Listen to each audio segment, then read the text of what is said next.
Ranking पीडिया education YouTube channel पर आप सभी का स्वागत है। यह वीडियो सामान्य विज्ञान के टॉपिक भौतिक विज्ञान का लेक्चर नंबर 6 है और इस वीडियो में हम स्टूडेंट्स इस टॉपिक से जुड़े हुए कुछ इंपॉर्टेंट कॉम्पिटिटिव एग्जाम्स में पूछे गए क्वेश्चंस डिस्कस करेंगे, जिस टॉपिक का नाम है ऊष्मा एवं ऊष्मागतिकी। तो स्टूडेंट्स, अगर आपने अभी तक हमारा YouTube channel Rankingpedia education subscribe नहीं किया है तो इसे ज़रूर सब्सक्राइब कर लें और हमारे एप्लीकेशन रैंकिंग पीडिया एजुकेशन को तुरंत इंस्टॉल कर लें, जहां पर आपको अपकमिंग और प्रीवियस क्लास के notes YT class note section पर एप्लीकेशन में देखने को मिल जाएंगे, जहां से आप उसे फ्री में एक्सेस कर सकते हैं। तो चलिए स्टूडेंट्स, कुछ इंपॉर्टेंट क्वेश्चंस देख लेते हैं इस टॉपिक से जुड़े हुए। सबसे कम तापमान जिस पर कोई पदार्थ आग पकड़ता है उसे कहा जाता है, तो उसे कहते हैं प्रज्वलन तापमान। उस तापमान को क्या कहते हैं? उस तापमान को कहते हैं प्रज्वलन तापमान, जिस पर जो है कोई भी पदार्थ जो है आग पकड़ लेता है आसानी से। यह सबसे कम तापमान होता है। चलिए अगले क्वेश्चन पे आते हैं। वह धातु जो ताप का अच्छा सुचालक है परंतु बिजली का बुरा, वह है अभ्रक। क्या है वह धातु का नाम है अभ्रक। अभ्रक एक ऐसी धातु है जिसका ताप अच्छा सुचालक होता है लेकिन बिजली का बुरा होता है। वह बिजली के लिए बिल्कुल भी अच्छा नहीं होता है वह। चलिए अगले क्वेश्चन पे आते हैं। दो कांच के गिलास एक दूसरे से यानी एक के अंदर दूसरा चिपक जाते हैं, उन्हें अलग किया जा सकता है, तो वह है बाहरी गिलास को गर्म पानी में डालकर। अगर आप उन दोनों गिलास को अलग करना चाहते हैं तो आपको उसके लिए क्या करना पड़ेगा? बाहरी गिलास को जो है गर्म पानी में डालना पड़ेगा, तभी वो दोनों गिलास जो एक दूसरे से चिपके हुए हैं वह अलग हो सकते हैं। क्योंकि गर्म पानी में क्या होता है कि वह उस चिपकाहट को वह कम कर देगा और पूरी तरह से दोनों अलग हो जाएंगे। चलिए अगले क्वेश्चन पे आते हैं।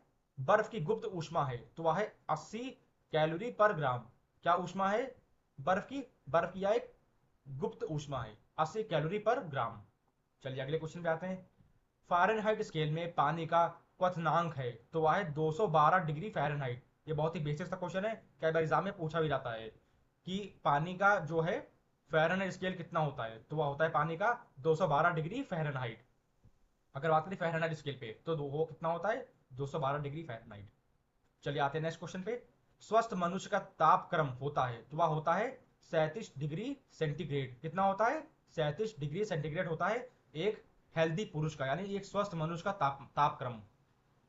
यानी अगर उसका टेम्परेचर, उसकी बॉडी का टेम्परेचर का 37 डिग्री सेंटीग्रेड नहीं है तो वह मनुष्य स्वस्थ नहीं है, हेल्दी नहीं है। अगर उसका तापमान उसकी बॉडी का 37 डिग्री सेंटीग्रेड है तो वह मनुष्य पूरी तरह से स्वस्थ है, हेल्दी है। चलिए आते हैं नेक्स्ट क्वेश्चन पे। जिस तापमान पर वायु में जल वाष्प संघनित होना शुरू कर देगा उसे कहा जाता है, तो उसे कहते हैं ओसांग। क्या कहते हैं उसे? उसे कहते हैं ओसांग। ओसांग एक ऐसा तापमान है जिस पर वायु में जल वाष्प संघनित होना शुरू कर देता है। चलिए आते हैं अगले क्वेश्चन पे। वह प्रक्रिया जिसके द्वारा वायु में जल वाष्प यानी जल की बूंदों में परिवर्तित होती है वह क्या कहलाती है? वह कहलाती है संघनन। क्या कहलाती है वह कहलाती है संघनन। यह एक ऐसा प्रोसेस है इसमें वायु में जल वाष्प और जल की बूंदों में परिवर्तित धीरे धीरे होने लगती है, तो वह प्रोसेस है संघनन। चलिए ऐसे ही आते हैं अगले क्वेश्चन पे। वाष्पीकरण के फल स्वरूप होता है तो वह है शीतलन। क्या होता है? शीतलन। शीतलन जो है वाष्पीकरण के फल स्वरूप होता है। चलिए अगले क्वेश्चन पे आते हैं। ऐसे ही वायुमंडल के ऊर्ध्व तापन की प्रक्रिया को कहा जाता है तो उसे कहते हैं संवहन। संवहन एक ऐसा प्रोसेस है जिसमें वायुमंडल के ऊर्ध्व तापन से यह होता है यह प्रोसेस। चलिए आते हैं अगले क्वेश्चन पे। ठोस पदार्थों में यानी सॉलिड पार्टिकल्स में ऊष्मांतरण यानी ऊष्मा हस्तांतरण की प्रक्रिया को जाना जाता है, तो उसे किस नाम से जानते हैं? उसे जानते हैं चालन के रूप में। उसे किस नाम से जानते हैं? उस पूरे पूरे प्रोसेस को जानते हैं चालन के रूप में। किस प्रोसेस को? ऊष्मांतरण प्रोसेस को। चलिए आते हैं अगले क्वेश्चन पे। नैदानिक थर्मामीटर द्वारा मापा जाने वाला मानव शरीर का औसत सामान्य तापमान कितना है, तो वह है 37 डिग्री सेंटीग्रेड। कितना है वह है 37 डिग्री सेल्सियस। सेंटीग्रेड नहीं, सेल्सियस। चलिए आते हैं अगले क्वेश्चन पे। फ़ारेनहाइट में जल का क्वथनांक होता है तो वह होता है 212 डिग्री फ़ारेनहाइट। जैसा कि मैंने पिछले क्वेश्चन में डिस्कस किया था, प्रीवियस क्वेश्चन में, कि फ़ारेनहाइट में जल का कितना क्वथनांक होता है? वह होता है 212 डिग्री फ़ारेनहाइट, या इसकी वैल्यू होती है पानी की। अगर बात करें फ़ारेनहाइट में तो वाष्पीकरण की दर के घटने पर क्या बढ़ती है, तो वह बढ़ती है आर्द्रता। क्या बढ़ जाती है? आर्द्रता बढ़ जाती है। चलिए अगले क्वेश्चन पे आते हैं। लघु पतन के समय परिपथ में विद्युत धारा का मान कितना होता है, तो वह जो है बहुत अधिक बढ़ जाता है। जो विद्युत धारा का मान होता है, जो उसकी वैल्यू होती है, वह बहुत अधिक बढ़ जाती है। कब बढ़ जाती है? जब लघु पतन के समय। जब लघु पतन होता है तो उस समय जो है विद्युत धारा की मान बहुत अधिक बढ़ जाती है, बहुत ज्यादा ऊपर चली जाती है, बढ़ जाती है उसकी वैल्यू। चलिए आते हैं अगले क्वेश्चन पे। ऊष्मा इंजनों में से कार्बोरेटर का प्रयोग किया जाता है तो उसको करते हैं पेट्रोल इंजन में। कहाँ पे करते हैं इसका इस्तेमाल? इसका इस्तेमाल करते हैं पेट्रोल इंजन में। किसका? कार्बोरेटर का। यह एक डिवाइस है कार्बोरेटर, जिसका इस्तेमाल करते हैं पेट्रोल इंजन में। चलिए अगले क्वेश्चन पे आते हैं। विद्युत चुंबकीय विकिरणों की ऊर्जा का अवरोही क्रम बताइए। तो वह है पहले गामा, फिर आएगा बीटा और फिर आएगा अल्फा। या अवरोही क्रम है किसका? सभी ऊर्जाओं का। पहले आएगा गामा, गामा के बहुत ही सेंसिटिव होती हैं, बहुत ही हाई लेवल की होती हैं। फिर आता है बीटा और फिर आखिरी में आता है अल्फा। चलिए आते हैं अगले क्वेश्चन पे। जब सीले बिस्कुटों को थोड़ी देर के लिए फ्रिज के अंदर रखा जाता है तो वह कुरकुरे हो जाते हैं, क्योंकि यह कारण है फ्रिज के अंदर आर्द्रता कम होती है और इसलिए अतिरिक्त नमी अवशोषित हो जाती है। तो यह प्रमुख कारण है जिसकी वजह से वह कुरकुरे जो है वह कुरकुरे हो जाते हैं। क्या? फ्रिज के अंदर रखी हुई कोई भी चीज, यानी बिस्किट बिस्किट इन सब की बात हो रही है। चलिए अगले क्वेश्चन पे आते हैं। गीले कपड़े सबसे जल्दी सूख जाएंगे तो वह है 20% आर्द्रता पर और 60 डिग्री सेल्सियस तापक्रम पर। यानी अगर उसको इस तरह का टेम्परेचर देंगे हम 60 डिग्री सेल्सियस का, और आर्द्रता कितनी देंगे? वह भी देंगे 20% की, तो उस वक्त जो है गीले कपड़े भी जल्दी सूख जाते हैं इस तापमान पे। चलिए आते हैं अगले क्वेश्चन पे। रेफ्रिजरेटर में खाद्य पदार्थ ताजा रखने हेतु सुरक्षित तापमान है तो वह है 4 डिग्री सेल्सियस। जो तापमान होता है 4 डिग्री सेल्सियस का, यह सबसे सुरक्षित तापमान होता है रेफ्रिजरेटर में किसी भी खाने की चीज को ताजा रखने के लिए, उसको ताजा, उसको उसके अंदर ताजगी बनाए रखने के लिए। तो यह तापमान होता है 4 डिग्री सेल्सियस का। चलिए आते हैं अगले क्वेश्चन पे। गर्मियों में सफेद कपड़े पहनना ज्यादा आरामदेह है क्योंकि क्योंकि वे अपने ऊपर पड़ने वाली सारी ऊष्मा को परावर्तित कर देते हैं। यह प्रमुख कारण है जिसकी वजह से गर्मियों में सफेद कपड़े हमें सबसे ज्यादा पहनना चाहिए, क्योंकि वह सबसे ज्यादा आरामदायक होते हैं। इसका कारण इसमें बताया गया है कि वो जो है सारी ऊष्मा को हमारे शरीर से उसको सोख लेते हैं और परावर्तित कर देते हैं। इसी वजह से हमें गर्मियों में सफेद कपड़े ज्यादा पहनने चाहिए। चलिए आते हैं अगले क्वेश्चन पे। शीतकाल में जब झील की ऊपरी सतह का पानी बर्फ में बदल जाता है फिर भी जलीय जंतु जीवित रहते हैं, क्योंकि इसका कारण है पानी का घनत्व 4 डिग्री सेल्सियस पर सबसे अधिक होता है। जिससे क्या होता है? जिससे बर्फ की ऊपरी सतह के नीचे पानी रह जाता है। तो यह प्रमुख कारण है जिसकी वजह से जलीय जंतु जो है वहां पर उस सतह पर भी जो है झील के अंदर ऊपरी सतह पर जो है पानी के बर्फ में बदलने के बाद भी जीवित रह जाते हैं शीतकाल में, शीतकाल के मौसम में। चलिए अगले क्वेश्चन पे आते हैं। यदि जल का तापमान 9 डिग्री सेल्सियस से गिरकर 3 डिग्री सेल्सियस कर दिया जाता है तो जल का आयतन कितना होगा? वह पहले तो घट जाएगा लेकिन बाद में उसकी बढ़ोतरी हो जाएगी, बाद में वह बढ़ जाता है। चलिए अगले क्वेश्चन पे आते हैं। जब किसी बोतल में पानी भरा जाता है और उसे जमने दिया जाता है तो बोतल क्या होती है? टूट जाती है, क्योंकि इसका कारण है पानी जमने पर फैलता है। पानी का जम जाएगा तो वह धीरे धीरे करके फैलेगा, वो अपनी एरिया और ज्यादा बढ़ाएगा, एरिया कवर करेगा और ज्यादा। इसी वजह से जो है बोतल की एरिया तो फिक्स है, तो अब एरिया वो पानी बढ़ा रहे हैं जमने के बाद, तो बोतल ऑटोमेटिकली टूट जाएगी। जब ऐसा होगा तो पानी जमेगा तो उसके अंदर। चलिए आते हैं अगले क्वेश्चन पे। मनुष्य आर्द्रता व गर्मी से परेशानी अनुभव करता है, इसका कारण है पसीना आर्द्रता के कारण वाष्पित नहीं होता है। क्या कारण है इसका? इसका कारण है कि पसीना जो है आर्द्रता के कारण जो है वह वाष्पित नहीं हो पाता है। यह प्रमुख कारण है जिसकी वजह से मनुष्य जो है आर्द्रता व गर्मी से परेशानी अनुभव करता है, परेशान हो जाता है। चलिए अगले क्वेश्चन पे आते हैं। गर्मी के मौसम में एक पंखा आराम का बोध कराता है क्योंकि क्योंकि हमारा पसीना अधिक गति से वाष्पित होता है। क्या इसका कारण है? इसका कारण यह है कि जो हमारा पसीना होता है, हमारे शरीर का जो पसीना होता है वह अधिक गति से बहुत तेजी से जो है वाष्पित हो जाता है, इवेपोरेट हो जाता है। यह प्रमुख कारण है जिसकी वजह से जो है गर्मी के मौसम में एक पंखा बहुत ही आरामदायक होता है। चलिए आते हैं अगले क्वेश्चन पे। शीशे की जड़ जब भाप में रखी जाती है इसकी लंबाई बढ़ जाती है, परंतु इसकी चौड़ाई क्या होती है? वह भी बढ़ जाती है। यानी अगर उसकी लंबाई बढ़ेगी तो क्या होगा? उसकी चौड़ाई भी बढ़ेगी। तो ये इसका कारण है कि उसकी चौड़ाई जो है बढ़ जाती है शीशे की जड़ में जब भाप रखी जाती है तब।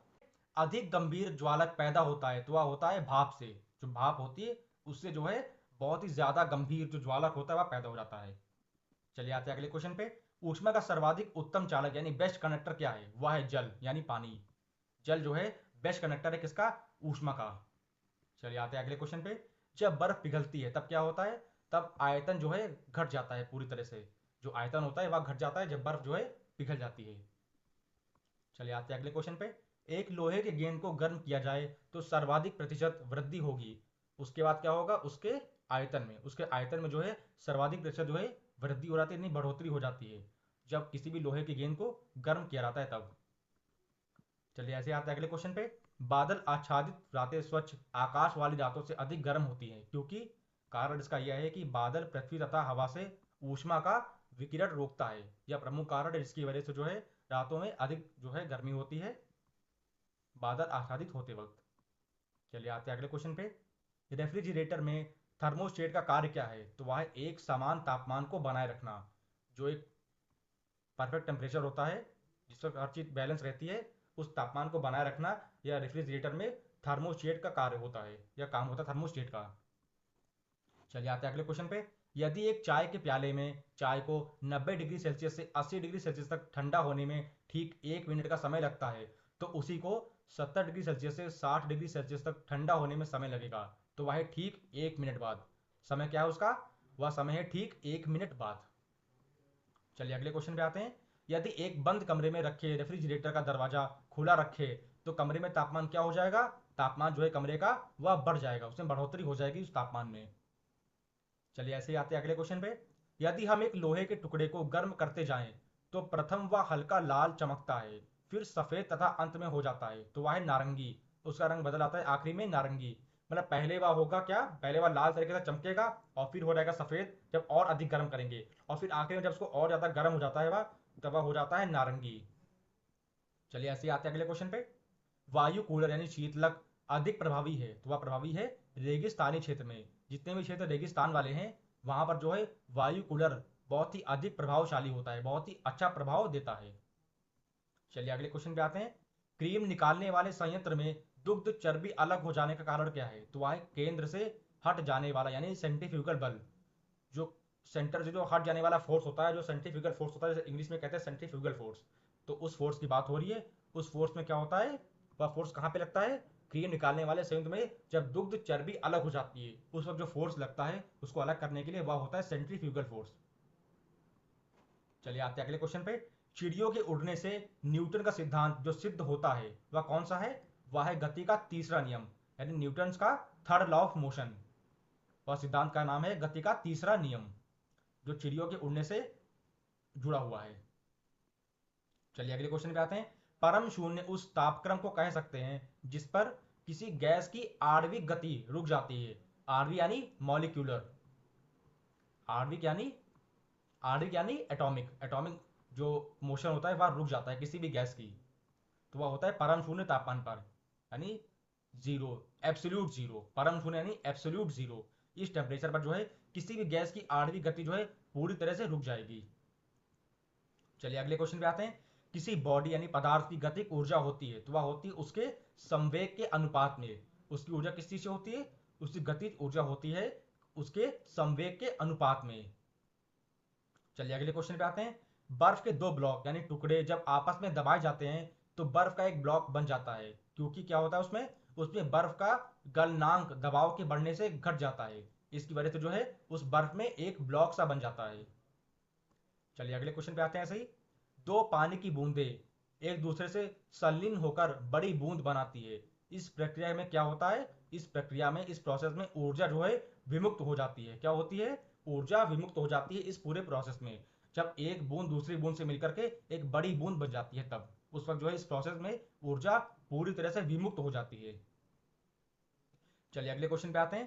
ताप मापने के लिए युक्ति का प्रयोग किया जाता है, तो वह है थर्मामीटर। थर्मामीटर एक डिवाइस है जिसका इस्तेमाल करते हैं ताप को, किसी भी टेम्परेचर को मापने के लिए, किसी भी ताप को मापने के लिए। चलिए अगले क्वेश्चन पे आते हैं। एक नैदानिक थर्मामीटर किस तापमान को मापता है? तो वह तापमान है 35 डिग्री सेल्सियस से 42 डिग्री सेल्सियस। क्या तापमान है वह? वह तापमान है 35 डिग्री सेल्सियस से 42 डिग्री सेल्सियस। इस तापमान पर जो है नैदानिक थर्मामीटर मापन करता है, यानी मापता है चीजों को। चलिए आते हैं नेक्स्ट क्वेश्चन पे। फ़ारेनहाइट स्केल पर भापांक यानी स्टीम पॉइंट क्या होता है? तो वह होता है 212 डिग्री फ़ारेनहाइट। क्या होता है वह? जो स्टीम पॉइंट होता है वह होता है 212 डिग्री फ़ारेनहाइट। ये आपको पता होना चाहिए कि जो स्टीम पॉइंट होता है फ़ारेनहाइट स्केल पर वह होता है 212 डिग्री फ़ारेनहाइट। चलिए अगले क्वेश्चन पे आते हैं।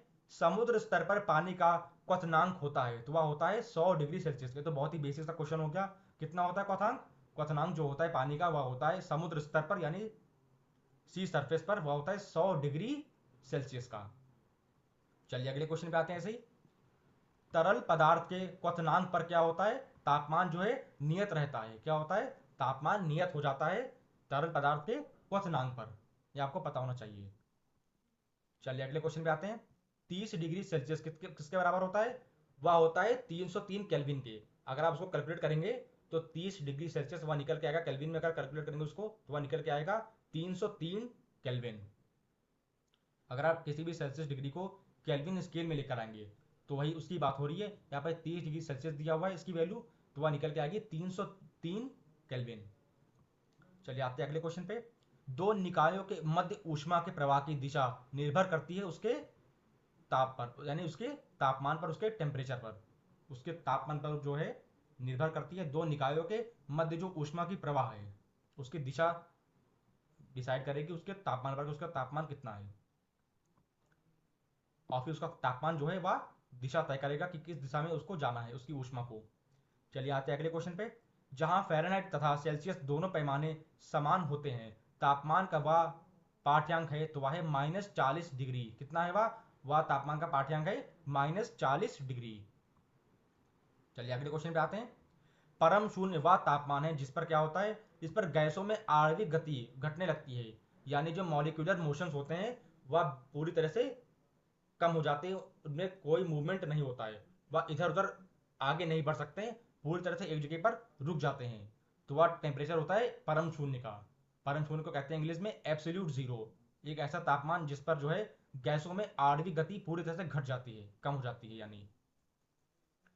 चलिए अगले क्वेश्चन पे आते हैं। परम शून्य को किस प्रकार परिभाषित किया जाता है, तो परम शून्य वह तापमान होता है जिस पर सब आणविक गति बंद हो जाती है, यानी एब्सोल्यूट जीरो एक ऐसा तापमान, एक ऐसा टेम्परेचर है जिस पर सभी आणविक गतियां जो है पूरी तरह से बंद हो जाती हैं, कोई भी मूवमेंट नहीं होता है उनकी गति में, उनकी वेलोसिटी में, उन सभी आणविक आणविक अणुओं की। चलिए अगले क्वेश्चन पे आते हैं। 0 डिग्री केल्विन बराबर किसके होता है, तो वह होता है -273 डिग्री सेल्सियस। किसके बराबर होता है 0 डिग्री केल्विन, 0 डिग्री केल्विन बराबर होता है -273 डिग्री सेल्सियस के। चलिए अगले क्वेश्चन पे आते हैं। जब तरल और उसके आसपास के बीच का तापमान अंतर दोगुना हो जाता है तो ऊष्मा की हानि की दर हो जाएगी, तो वह हो जाएगी दोगुनी। कितनी हो जाती है वह, उसकी जो हानि की दर जो होती है, वह ऊष्मा जो नुकसान जो बर्बाद हो चुकी है वह दोगुनी दर हो जाती है उसकी। जब दोनों तापमान के बीच जो अंतर जो होता है जब वह दोगुना हो जाएगा तब उस वक्त जो उसकी ऊष्मा होगी उसमें हानि दोगुनी हो जाएगी, यानी दोगुनी गति से जो है वह हानि पहुंचाएगा, हानि हो जाएगी उस ऊष्मा में। चलिए आते हैं अगले क्वेश्चन पे। क्रायोजेनिक्स भौतिकी की एक शाखा है जो संबंधित है किस चीज से, अत्यंत नीचे तापमान पर, जो बहुत ही कम तापमान वाली चीजें होती है उन सभी का संबंध है किस चीज से, क्रायोजेनिक्स भौतिकी की एक शाखा से, यानी एक ब्रांच है क्रायोजेनिक्स भौतिकी, वह संबंध रखती है अत्यंत नीचे तापमान वाली चीजों से। चलिए अगले क्वेश्चन पे आते हैं। दो पिंडों के तापमान में अंतर 30 डिग्री सेंटीग्रेड है, डिग्री फ़ारेनहाइट में यह अंतर कितना होगा, वह होगा 54 का। कितना होगा, वह अंतर होता है 54 का, 54 का अंतर होता है वो सभी डिग्री फ़ारेनहाइट में, अगर दो पिंडों का तापमान में अंतर है 30 डिग्री सेंटीग्रेड का।